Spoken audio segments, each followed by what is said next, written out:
ప్రభుత్వ అభివృద్ధిని ప్రతిపక్షాలు ఓర్వలేకపోతున్నాయన్నారు టీఆర్ఎస్ నేత నోముల నరసింహయ్య. ఉనికిని చాటుకునేందుకే సిపిఎం యాత్రలు చేస్తోందని తెలిపారు. తమ్మినేనికి సమాధానం చెప్పేందుకు తమ పార్టీ కార్పొరేటర్ చాలన్నారు నోముల.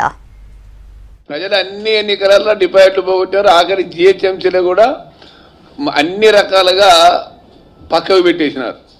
అందుకోసమని సోదరులు ఆ రకమైనటువంటి కామెంట్స్ చేయడము, ఎన్నికలు పెడితే రేపే మేము వస్తాము, మీరు ఇంటికి పోతారని చెప్పడం అనేది అంటే అది అత్యంత బఫూన్ లాగా, సినిమాల జోకర్ల లాగా మాట్లాడినట్టు మనం ఒక రాజకీయ పార్టీగా మాట్లాడడం అనేది సరి అయింది కాదు అని నేను వారికి విజ్ఞప్తి చేయదలుచుకున్నాను. సిపిఎం పార్టీ ఏ రోజు కూడా తెలంగాణ అంశాన్ని బలపరచలేదు.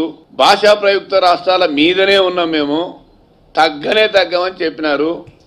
ఆఖరికి యూపీఏ ప్రభుత్వముల ఈ సీతారాం యేచూరి మా భుజం మీద తుపాకీ పెట్టి వారిని గాల్చకులేని కబుర్లు చెప్పి తీర తెలంగాణ ఇచ్చేటప్పుడు మాత్రం రాజ్యసభలో అందరి నరాలు దిగిపోయేటువంటి ఉత్కంఠతో చూస్తుంటే వెల్లోకి పోయినటువంటి దుర్మార్గమైన స్థితి వీళ్ళది.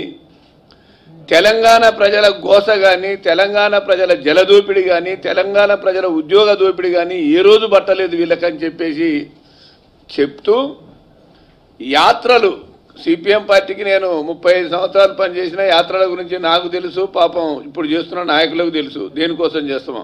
మరి పాపులారిటీ కోసం చేసినా, ప్రజల కోసం చేసినా, ఫండ్స్ కోసం చేసినా నేను కాదనడం లేదు. కానీ ఆ యాత్రను ఏదో కేసీఆర్ గారు అడ్డుకోమనడానికి, కేసీఆర్ గారు అడ్డుకోమన్నది నిన్ను అడ్డుకోమని నీ గురించి చెప్పాల్సినంత ఇది కేసీఆర్ గారికి లేదు. నీ గురించి చెప్తానికి మా ఒక మున్సిపల్ కార్పొరేటరో గ్రామ పంచాయతీ సర్పంచ్ చాలు.